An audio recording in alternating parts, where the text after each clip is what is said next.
bergabung melalui Zoom di acara kebaktian malam kita pada hari Rabu tanggal 29 April 2020. Juga bagi saudara-saudari yang sudah bergabung melalui live stream, kita bersyukur kita dapat memiliki kesempatan yang indah untuk berbakti bersama-sama. Untuk memulaikan acara kita, saya ingin mengundang Bapak Richard Tombeng untuk dapat membawakan doa buka. Silakan Bapak Tombeng. Marilah kita satu dalam doa. Ya Tuhan Allah Bapa yang bertakhta dalam kerajaan surga, Bapa yang maha pengasih dan penyayang, pencipta langit dan bumi, juga kepada umat-Mu Tuhan. Kembali Tuhan, kami datang ke hadirat-Mu yang kudus pada malam hari di New Jersey dan pagi kami di Indonesia. Tuhan, kami saat ini memfokuskan diri kami untuk mendengarkan firman. Curahkanlah Roh Kudus-Mu pada kami, agar kami dapat menikmati firman Tuhan malam ini dengan penuh sukacita dan dapat kami mengerti. Terima kasih banyak ya Bapak, berkati pendeta yang akan menerangkan akan firman. Bukakan hati dan pikirannya untuk membawakan firman ini. Terima kasih Tuhan. Dan mohon ampun segala dosa dan segala kesalahan kami itu banyak. Kami bawa doa ini dalam nama Yesus Juru Selamat dan penebus dosa kami. Amin. Terima kasih Bapak Tombeng. Baik, mari kita membaca pelajaran sekolah sahabat kita dan kemudian nanti saya akan tambahkan, dan sesudah itu mungkin ada tanya jawab atau hal-hal yang dapat ditambahkan, silakan. Dan kita kemudian akan berdoa bersama dan kita akan menutup acara ibadah kita pada malam hari ini. Judul pembahasan kita pada Rabu 29 April adalah Alkitab menafsirkan Alkitab. Bacaannya sebagai berikut. Hanya karena ada kesatuan Alkitab yang mendasarinya, Alkitab dapat berfungsi sebagai penafsirnya sendiri. Tanpa kesatuan seperti itu, Alkitab tidak mungkin menjadi terang yang menyingkapkan maknanya sendiri, di mana satu bagian Alkitab menafsirkan bagian-bagian lain, dan dengan demikian menjadi kunci untuk memahami bagian-bagian yang lainnya. Bacalah Lukas 24 ayat 27 dan ayat 44 sampai 45, dan pada saat nanti Ibu Lucy akan membaca, kita akan mencoba untuk menjawab pertanyaan ini. Bagaimanakah Yesus menunjuk kembali kepada Alkitab untuk menjelaskan siapa dirinya? Apakah yang diajarkan hal ini kepada kita tentang bagaimana kita menggunakan Alkitab? Saya ingin mengundang Ibu Lucy dari California untuk dapat membacakan ayat Lukas 24 ayat 27, ayat 44 dan ayat 45. Silakan Ibu Lucy. Ayat 27, lalu ia menjelaskan kepada mereka apa yang tertulis tentang dia dalam seluruh kitab suci, mulai dari kitab-kitab Musa dan segala kitab nabi-nabi. Ayat 44. Ia berkata kepada mereka, inilah perkataanku yang telah kukatakan kepadamu ketika aku masih bersama-sama dengan kamu, yakni bahwa harus digenapi semua yang ada tertulis tentang aku dalam kitab Taurat Musa dan kitab nabi-nabi dan kitab Mazmur. Lalu ia membuka pikiran mereka sehingga mereka mengerti kitab suci. Terima kasih Bu Lucy. Jadi sini kita dapat melihat bagaimana Yesus untuk memberikan kejelasan tentang dirinya kepada para muridnya, dia menunjuk kepada kitab-kitab yang sudah tertulis mengenai dia, mulai dari kitab Kejadian dan kitab nabi-nabi. Jadi dia menunjuk kepada keseluruhan Alkitab tersebut. Jadi keindahan dari membiarkan Alkitab menafsirkan dirinya sendiri adalah bahwa ia menjelaskan lebih jauh makna yang terkandung di dalamnya. Dengan melakukan hal ini, kita tidak sembarangan merangkai berbagai ayat untuk membuktikan pendapat kita. Justru sebaliknya, kita mempertimbangkan dengan hati-hati konteks setiap ayat.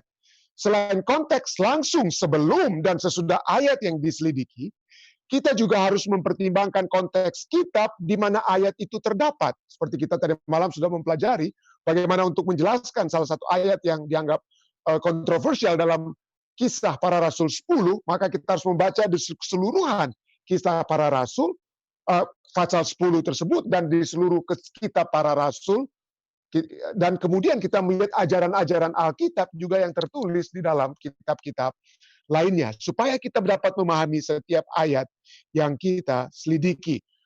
Jadi lebih jauh lagi, karena menurut Paulus dalam Alkitab, segala sesuatu yang ditulis dahulu telah ditulis untuk menjadi pelajaran bagi kita.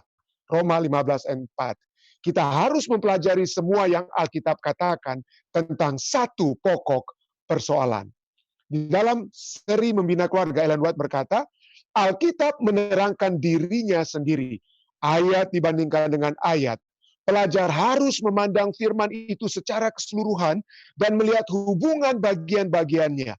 Dia harus mendapat pengetahuan tema pusatnya atau intinya yang agung dari maksud Allah yang semula untuk dunia ini, dari timbulnya permusuhan yang besar, dan dari pekerjaan penebusan. Dan ketika kita membandingkan kitab suci dengan kitab suci lainnya, maksudnya kitab-kitab lainnya, adalah penting untuk mempelajari Alkitab secara menyeluruh.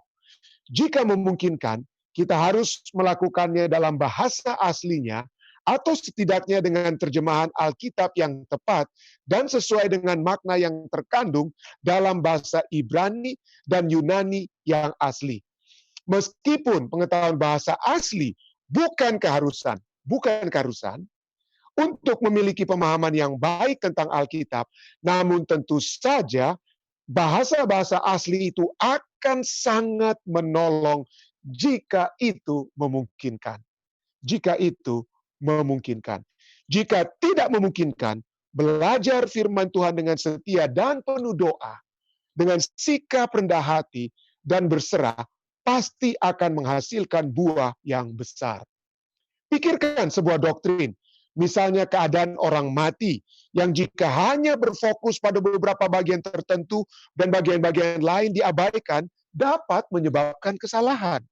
Apakah yang dikatakan hal ini kepada kita tentang betapa pentingnya mengumpulkan dan membaca semua yang dikatakan Alkitab tentang suatu topik untuk memahami dengan baik apa yang diajarkannya?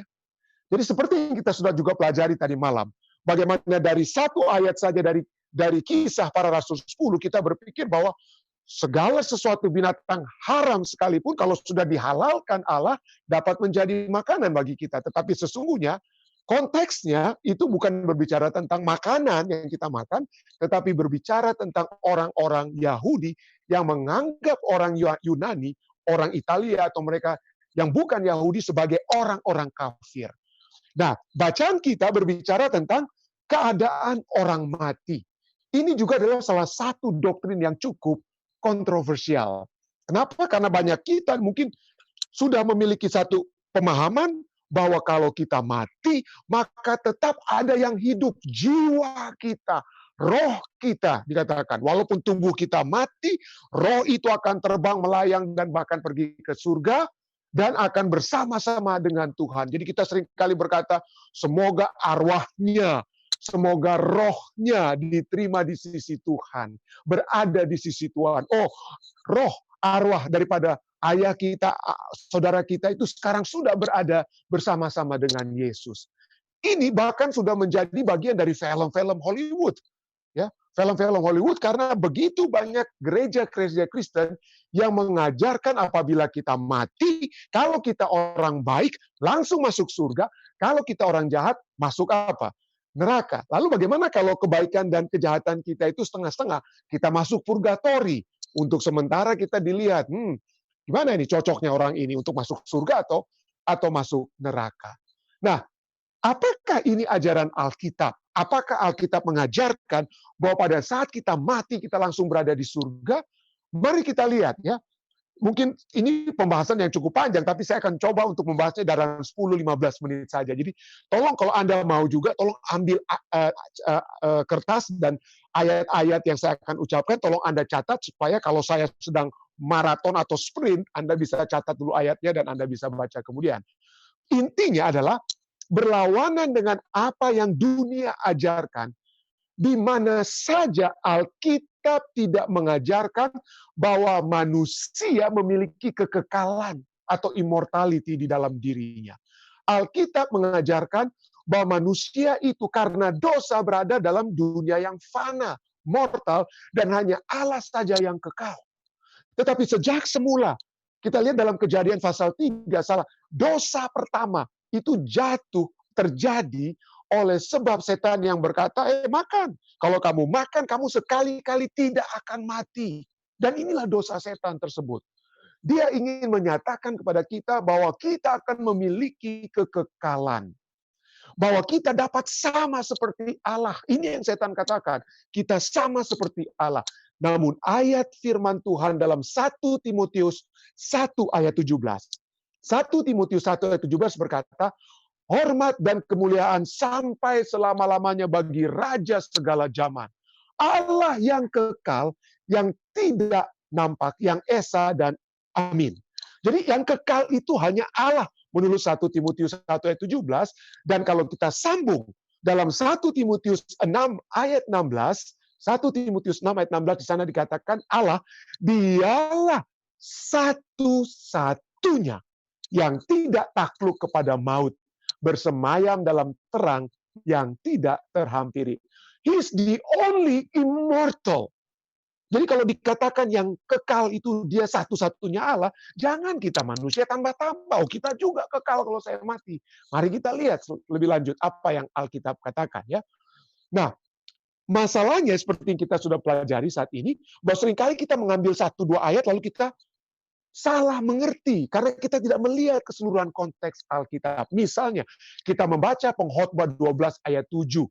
Pengkhotbah 12 ayat 7 berkata, dan debu kembali menjadi tanah seperti semula, dan roh kembali kepada Allah yang mengaruniakannya. Itu pendeta.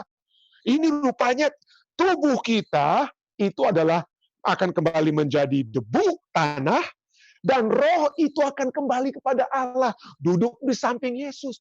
Ini adalah pemahaman orang-orang Yunani, bukan pemahaman Alkitab. Filsuf-filsuf Greka di zaman Yesus itu menyatakan adanya dikotomi, adanya perpisahan antara tubuh dan roh yang kemudian akan keluar. Jadi tidak heran banyak ajaran-ajaran gereja saat ini, mari kita siksa tubuh kita karena roh yang baik itu ada di dalam, dikukung oleh tubuh yang berdosa. Mari kita siksa tubuh kita, kita lukai agar supaya roh itu bebas. Berdasarkan pemahaman yang salah. Tapi mari kita lihat. Mari kita lihat pengkhotbah katakan, debu kembali menjadi tanah seperti semula, dan roh itu kembali kepada Allah. Apa ini pada yang semula? Alkitab berbicara yang semula bahwa tentang adanya tanah, ya, tentang adanya debu dan adanya roh. Mari kita lihat semulanya itu tertulis di dalam Kejadian 2 ayat 7. Kejadian 2 ayat 7 berkata, ketika itulah Tuhan Allah membentuk manusia itu dari debu tanah dan mengembuskan nafas hidup ke dalam hidungnya. Demikianlah manusia itu menjadi makhluk yang hidup.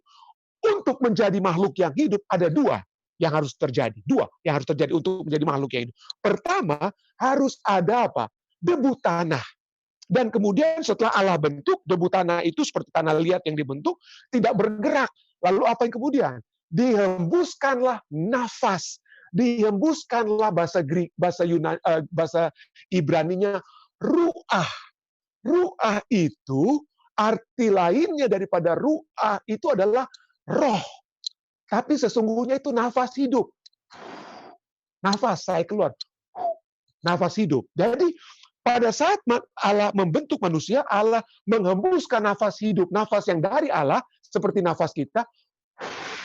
Allah hembuskan, lalu manusia itu menjadi apa? Menjadi makhluk hidup.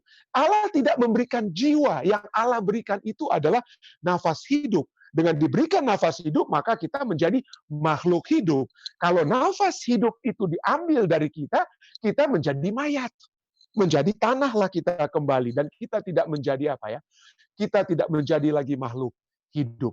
Jadi sekali lagi Alkitab mengajarkan bahwa roh dan nafas hidup adalah hal yang sama, yang berasal dari bahasa yang sama, bahasa Ibrani yang sama, yaitu ruah. Misalnya Ayub 27 ayat 3. Ayub 27 ayat 3 berkata, selama nafasku masih ada padaku, dan roh Allah masih ada dalam lubang hidungku. Ayub di sini apa? Membuat paralel antara nafas kita yang masih ada dalam hidup kita, dan roh Allah yang masih ada dalam apa? Hidupku. Ini pemberian Allah nafas kita itu. Nafas kita itu pemberian Allah. Yakobus 2 ayat 26 berkata, sebab seperti tubuh tanpa roh, tubuh tanpa ruah, itu adalah mati. Coba kita tahan nafas 2 jam, matilah kita. Iya kan? Kita mati kalau tidak ada kita tahan nafas. Jadi nafas hidup itu bagaikan kita listrik. Listrik yang dapat menyebabkan lampu ini nyala. Ya. Tanpa adanya listrik yang mengalir, lampu ini akan apa? Mati, tidak berguna. Tanpa listrik, iPad saya ini tidak akan jalan. Ya. iPad saya ini di dalamnya ada komputer. Di dalamnya ada IC, ada komputer. Dan di dalam komputer ini, di dalam iPad ini ada dia punya IC komputernya. Komputernya itulah yang membuat iPad ini apa? Berpikir. Dia bisa kali, 2 kali. Ada kalau kita ada application-nya untuk tambah menambah, kita dapat melihat itu dapat apa? Dia dapat melakukan banyak hal. Dia dapat menampilkan ini, dia tampilkan itu, ada memorinya di dalam iPad. Tetapi iPad ini akan tertidur, akan off kalau tidak ada aliran listrik ke dalamnya. Ya, dia menjadi mati. Demikianlah manusia. Manusia ini tubuh kita, betul, tapi pikiran kita ini ada di dalam ini. Pikiran kita, kemampuan-kemampuan kita ini ada bersatu di iPad, dan ini hanya akan nyala kalau ada aliran listrik yang masuk ke dalamnya. Tanpa adanya aliran listrik tersebut, tanpa adanya roh tersebut, maka percuma lah iPad ini, nggak ada dia. Dia tertidur dan dia apa? Dia mati. Dan inilah pemahaman yang bisa kita lihat, ya. Jadi kuasa kehidupan, nafas itu ada pada Allah, dan roh Allah lah yang memberikan kehidupan. Dan pada saat kita mati, nafas tersebut, aliran listrik itu kembali kepada sumber listrik itu. Sumber itu kembali kepada apa? Allah. Tetapi inilah banyak masalah orang buat oleh sebab mereka menghubungkan ruah itu dengan jiwa, dengan soul, bahasa Inggrisnya soul, jiwa. Dan seakan-akan jiwa itu kita pisahkan dari tubuh. Tetapi kalau kita lihat di dalam Alkitab, jiwa, tubuh, manusia itu sama, berasal dari kata yang sama. Misalnya, Yeskiel 18 ayat 4 berbicara tentang apa? Yeskiel 18 ayat 4 berbicara, sungguh semua jiwa aku punya, baik jiwa ayah maupun jiwa anak aku punya.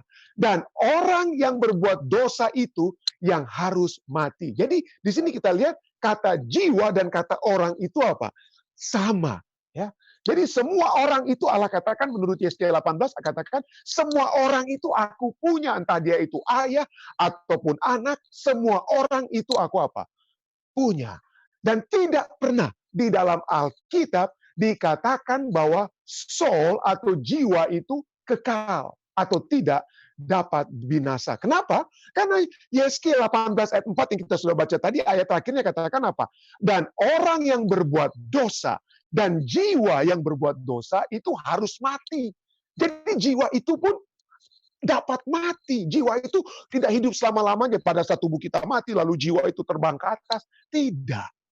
Alkitab katakan jiwa itu mati. Karena jiwa itu artinya tubuh, artinya manusia, artinya orang. Itulah arti daripada jiwa tersebut. Jadi di dalam Alkitab, kata jiwa, kata orang, kata hidup atau nyawa itu sama. Ada 1.600 kali kata jiwa atau soul ini disebutkan dalam Alkitab. Alkitab berbicara tentang soul 1.600 kali, tetapi tidak pernah dikatakan bahwa soul itu, jiwa itu tidak pernah mati. Ayat Yeskiel 18 ayat 4 katakan bahwa orang itu apa? Jiwa itu dapat apa? Mati. Misalnya, kalau kita berpikir bahwa oke, pendeta, jiwa saya ini ya, jiwa roh saya itu akan melayang-layang. Roh itu karena nafas hidup, tapi orang bilang jiwa saya ini akan melayang-layang ya. Mari kita baca apa yang Yesus katakan di dalam Matius 16 ayat 25 dan 26. Matius 16 ayat 25-26 Yesus katakan, karena barang siapa mau menyelamatkan nyawanya, ia akan kehilangan nyawanya. Tetapi barang siapa kehilangan nyawanya karena aku, ia akan memperolehnya.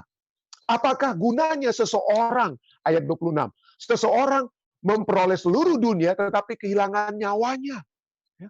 Dan apakah yang dapat diberikannya sebagai ganti nyawanya? Jadi,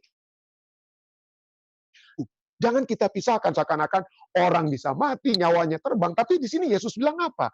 Nyawanya itu apa? Bisa hilang, mati, ya, tidak bisa digantikan. Jadi inilah yang kita bisa lihat bahwa pertama-tama, poin pertama, bahwa roh nafas tersebut yang diberikan untuk supaya kita jadi makhluk hidup, itu adalah ruah, roh yang berarti apa? Nafas. Tapi jiwa itu beda dengan apa? Roh tersebut. Ya, karena jiwa itu adalah berbicara tentang manusia, berbicara tentang orang, berbicara tentang nyawa orang. Nah, kembali kita kepada pertanyaan. Banyak yang bilang, waduh, pendeta, ini ada ayat-ayat ini, Abraham, banyaklah ayat-ayat yang katakan bahwa ada orang mati yang kaya raya, lalu dia minta tolong Abraham supaya dia dapat air minum dan lain sebagainya. Mungkin kita akan bahas. Tetapi mari kita lihat, apakah pada saat kita mati, ada tetap kesadaran yang kita miliki. Mari kita lihat satu-satu ayatnya. Mazmur 146 ayat 4. Mazmur 146 ayat 4 katakan, apabila nyawanya melayang, ia kembali kepada tanah. Pada hari itu juga lenyaplah maksud-maksudnya. Tidak ada lagi maksud saya tidak ada lagi pemikirannya. Ya. Tidak ada lagi pemikirannya. Pada saat kita mati, pikiran kita itu hilang, kesadaran kita itu apa? Hilang. Pengkhotbah 9 ayat 5 dan 6 katakan, karena orang-orang yang hidup tahu mereka akan mati. Ada pengetahuan bagi orang hidup, minimal saya tahu saya akan mati. Tetapi ayat ini katakan, tetapi orang yang mati tidak tahu apa-apa. Orang yang mati ini bagaikan api. Listrik nggak ada, jadi dia nggak bisa bikin apa-apa, nggak bisa bergerak dia. Tidak ada application yang dapat dia buat di sini. Tidak bisa bikin apa-apa, tidak. Pengkhotbah 9 ayat 5 dan 6 juga katakan, baik kasih mereka maupun kebencian dan kecemburuan mereka sudah lama apa? Hilang. Ya, oke lah, kita katakan, kalau misalnya kita umpamakan, marilah kita berpikir sejenak, oke, kalau saya mati, maka nyawa saya atau jiwa saya naik ke surga. Oke, di surga betul ayat ini katakan tidak ada lagi kebencian di surga, tidak ada lagi kecemburuan di surga, mereka sudah lama hilang. Tetapi mari kita lihat, ayat ini berkata apa saja yang hilang. Pertama, baik kasih mereka, kebencian mereka, kecemburuan mereka sudah lama apa? Hilang bagi orang yang mati. Bayangkan, kalau nyawa kita, jiwa kita itu hidup di surga, ayat firman Tuhan katakan tidak adalah kasih. Jadi bagaimana? Nah, apa yang kita miliki di kerajaan surga? Kita bertemu dengan Yesus. Pada saat kalau saya bertemu dengan Yesus, maka yang akan meluap-luap itu adalah kasih yang ingin saya tunjukkan kepada dia. Tetapi Alkitab katakan kasih itu hilang, kebencian, kecemburuan itu apa? Hilang. Jadi Alkitab itu menyatakan bahwa kalau kita mati itu kita bagaikan iPad yang tertidur, nggak bisa bikin apa-apa, nggak bisa bergerak, nggak ada lampu, nggak ada terang, nggak ada pemikiran, nggak ada hal-hal yang dia dapat buat, tidak ada games yang bisa dimainkan, tertidur untuk sementara hingga kemudian kalau Allah berikan kembali nafas hidup, baru Allah menghidupkan kita kembali. Jadi mari kita lihat. Apa betul Alkitab ajarkan bahwa kalau kita mati itu bagaikan tertidur? Bahasa Inggrisnya saja apa? Rest in peace. Tidur dengan apa? Damai. Kita lihat orang mati, kita langsung, aduh, mukanya damai sekali. Kayak orang datang tidur, dia mati. Nah, orang harus seringkali begitu ya. Dan inilah yang memang kenyataannya. Mazmur 13 ayat 4, Mazmur 13:4 katakan, pandanglah kiranya, jawablah aku ya Tuhan, buatlah mataku bercahaya, supaya jangan aku tertidur mati. Wah, jadi mati dan tidur itu apa? Disamakan ya. Tidak heran dalam 1 Raja-Raja 2 ayat 10 katakan, kemudian Daud mendapatkan perhentian, mendapatkan istirahat bersama-sama dengan nenek moyangnya dan ia dikuburkan di kota Daud. Jadi kita seringkali mendengar orang bilang orang yang mati itu apa? Oh, dia sudah beristirahat. Ya kalau dia ada di dalam kerajaan surga, dia tidak beristirahat. Ya.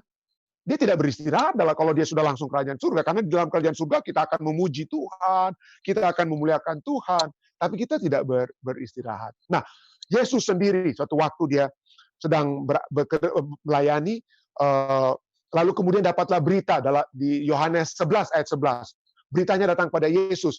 Lazarus saudara kita telah tertidur, tetapi aku, Yesus bilang ya, Lazarus saudara kita telah tertidur, tetapi aku pergi ke sana untuk membangunkan dia dari tidurnya.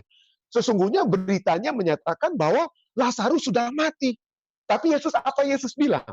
Apa yang Yesus bilang? Yang Yesus bilang, Lazarus dalam Yohanes 11 ayat 11, Lazarus saudara kita telah tertidur, tetapi aku akan pergi ke sana untuk membangunkan dia dari tidurnya. Ayat 12, Yohanes 11 ayat 12, murid-muridnya berkata kepadanya, Tuhan, jikalau ia tertidur, ia akan sembuh. Tetapi, ayat 13, ya, jadi murid-muridnya bingung, loh, kalau dia cuma tidur, dia pasti sembuh. Tapi dia sudah mati. Dengan kata lain, murid-muridnya bilang demikian. Ya. Lalu apa yang Yesus bilang di ayat 13? Yohanes 11 ayat 13. Tetapi maksud Yesus ialah tertidur dalam arti mati. Sedangkan sangka mereka, Yesus berkata tentang tertidur dalam arti biasa. Jadi yang mengajarkan bahwa orang mati itu tertidur bukan orang Advent. Yang mengajarkan bahwa kalau kita mati, kita tertidur, sekali lagi bukan pendeta rantum, tetapi Yesus Kristus sendiri. Tolong baca Yohanes 11 ayatnya yang ke-13. Ayat 14, barulah Yesus berkata apa? Karena itu Yesus berkata dengan terus terang, Lazarus sudah mati. Lazarus sudah mati. Namun di ayat 14 Yesus katakan, kata Yesus pada saat dia bertemu dengan Marta, saudaramu itu akan apa? Akan bangkit. Dan mari kita lihat bagaimana prosesnya. Mungkin kita sudah sering dengar kisah ini ya. Dalam Yohanes 11 ayat 43, Yesus pergi ke kuburan. Lalu kemudian apa yang Yesus berkata untuk membangkitkan Lazarus? Ia berseru dengan suara keras. Yohanes 14 ayat 43. Ia berseru dengan suara keras. Lazarus, marilah keluar.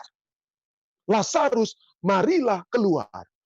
Banyak orang Kristen yang percaya bahwa kalau kita mati, roh kita langsung kemana? Kalau kita berdasarkan ayat seperti pengkhotbah tadi, langsung roh itu apa? Pergi kepada Allah. Kalau memang Lazarus itu rohnya pergi kepada Allah, maka yang Yesus katakan bukan Lazarus, marilah keluar. Yang Yesus akan bilang adalah Lazarus, marilah turun. Tapi bukan itu yang Yesus apa ya? Yang Yesus bilang. Kenapa? Karena Lazarus tetap berada di dalam kubur bagaikan tertidur. Ayub 14 ayat 21. Ayub 14 ayat 21 berkata tentang orang yang mati. Ayub berkata, anak-anaknya menjadi mulia, tetapi ia tidak tahu. Atau mereka menjadi hina, tetapi ia tidak menyadarinya. Jadi kalau misalnya saya mati, saya tidak akan tahu menurut ayat ini, apa yang akan terjadi dengan anak-anak saya. Apakah dia akan menjadi anak-anak yang mulia, atau yang menjadi anak yang hina atau tidak baik, saya tidak akan tahu. Tapi coba bayangkan, kalau saya mati, lalu saya masih bisa melihat, saya berada di surga. Sering kita dengar orang bilang kan, wah, ayah kita atau Kobe Bryant sedang melihat kita saat ini. Kobe Bryant pasti senang, kita sedang apa? Merayakan kehidupannya. Dia pasti tersenyum melihat kita dari surga. Itu yang orang sering bilang ya, waktu mereka adakan upacara untuk perayaan kehidupan Kobe Bryant. Tapi coba bayangkan kalau saya misalnya, saya berada di surga, lalu saya lihat, aduh puji Tuhan anak saya baik-baik. Tapi kenapa sekarang saya lihat, kenapa dia sedang mau pakai narkoba? Apa yang kira-kira akan saya apa? Apa kira-kira perasaan saya di surga? Aduh, jangan. Atau misalnya saya sedang lihat anak saya dari surga, saya bisa melihat anak saya ini sedang apa ya? Main-main selfie di pinggir jurang misalnya. Dan saya tahu, aduh, itu jurangnya itu sudah apa ya? Sudah akan ada goyang angin keras. Saya bisa lihat dari surga, saya bisa lihat ada angin keras yang akan datang. Aduh, anak saya itu bisa jatuh dalam jurang. Apa kira-kira perasaan saya di surga? Apa perasaan saya kalau anak saya itu kecanduan narkoba dan akhirnya apa? Akhirnya menjadi anak yang tidak baik. Apa kira-kira Apa kira-kira perasaan saya di dalam surga? Jadi disinilah kita lihat Alkitab sudah memberikan istirahat yang sesungguhnya pada saat kita mati, kita tertidur, lalu kita tidak bisa tahu apa-apa lagi. Oh, mungkin Anda bilang, oh pendeta, ini waktu Yesus mati, sebelum dia mati di kayu salib, ada pencuri di sebelahnya itu, lalu pencuri itu apa yang dia katakan? Yesus bilang kepada dia, hari ini kamu akan bersama-sama dengan aku di Firdaus, di surga. Mari kita lihat. Mari kita baca secara keseluruhan. Kapan Yesus berbicara dengan salah seorang yang dihukum di samping dia? Kapan? Hari Minggu atau hari Sabtu atau hari Jumat? Kapan Yesus mati? Jumat Agung. Hari apa itu? Hari Jumat. Jadi Yesus mati hari Jumat, lalu kemudian dia bangkit hari apa? Hari Minggu. Ya, Minggu ya. Apa ya, Jumat Agung ya? Minggu apa ya istilahnya, kita lihat ya. Tapi coba kita lihat pada hari Minggu itu, Yohanes 20 ayat 16 berkata bagaimana Maria itu datang datang kepada Yesus, kata ya. Lalu pada saat Maria lihat, lalu Yesus berkata kepadanya, Maria, maka Maria berpaling dan berkata kepadanya dalam bahasa Ibrani, Rabuni artinya apa? Guru. Lalu ayat 17, Yohanes 20 ayat 17. Lalu kata Yesus kepadanya, ini yang penting sekali untuk kita lihat ya, untuk kita hubungkan dengan apa yang terjadi di hari Jumat saat dia berbicara dengan salah seorang pencuri. Yohanes 20 ayat 17, kata Yesus kepadanya, janganlah engkau memegang aku, sebab aku belum pergi kepada Bapa. Jadi, Yesus itu belum pergi ke surga kepada Bapa itu pada hari Jumat. Dia bilang, ya, dia sudah bangkit, tapi kebangkitannya itu jangan dulu dia dipegang oleh manusia, karena dia dulu akan pergi kepada Bapa setelah dia dibangkitkan secara tubuh.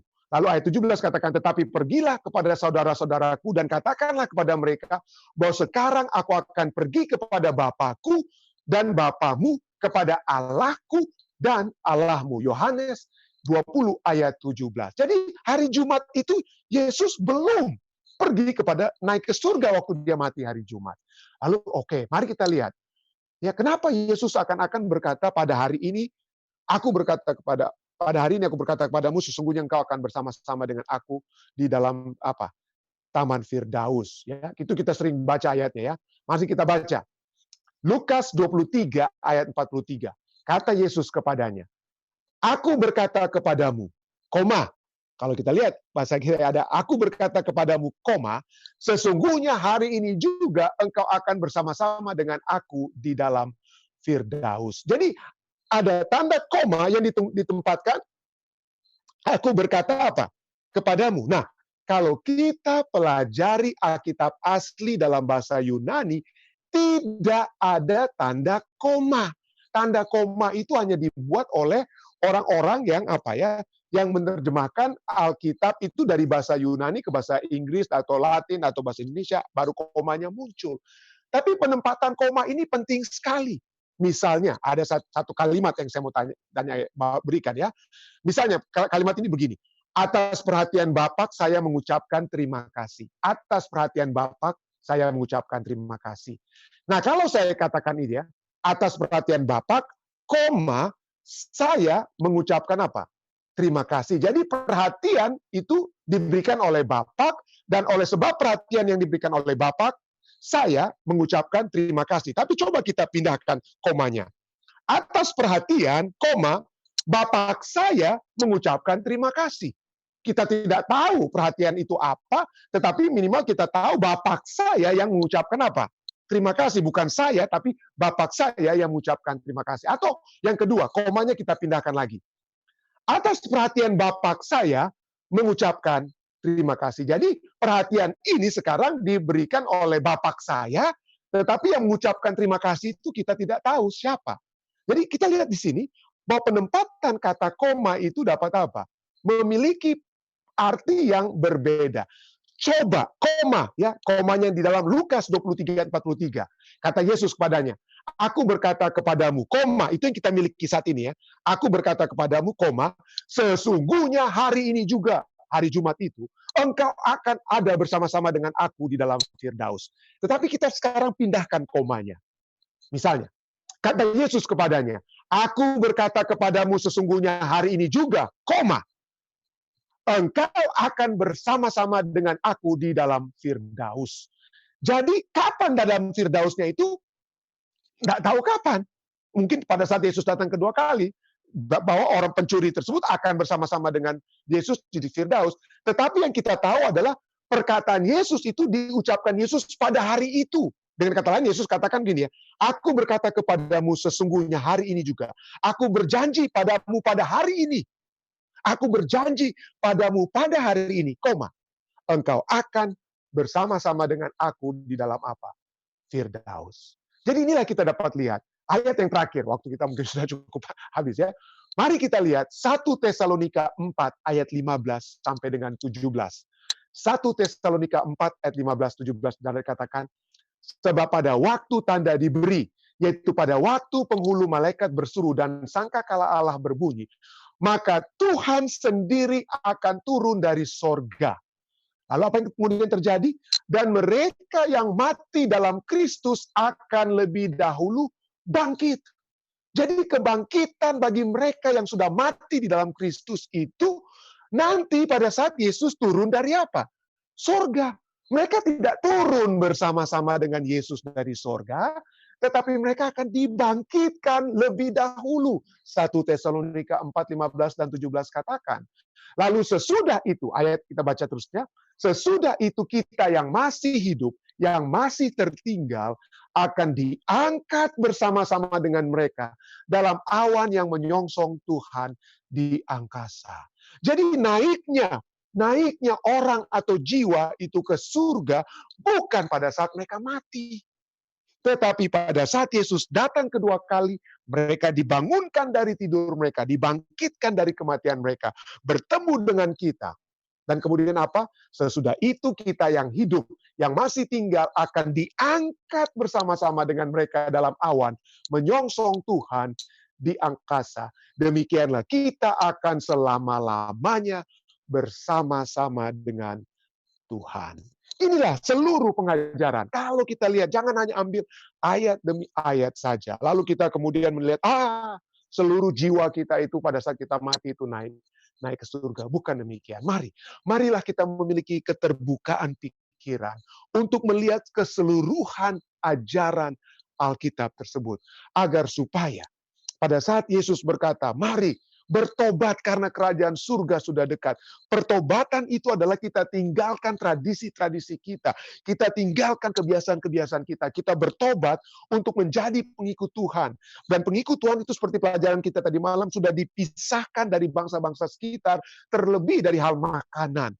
Dan kalau kita juga bertobat, marilah kita bertobat untuk memiliki satu pengajaran yang sejati yang Yesus sendiri sudah ajarkan. Dan kiranya ini dapat menjadi bagian kita. Baik,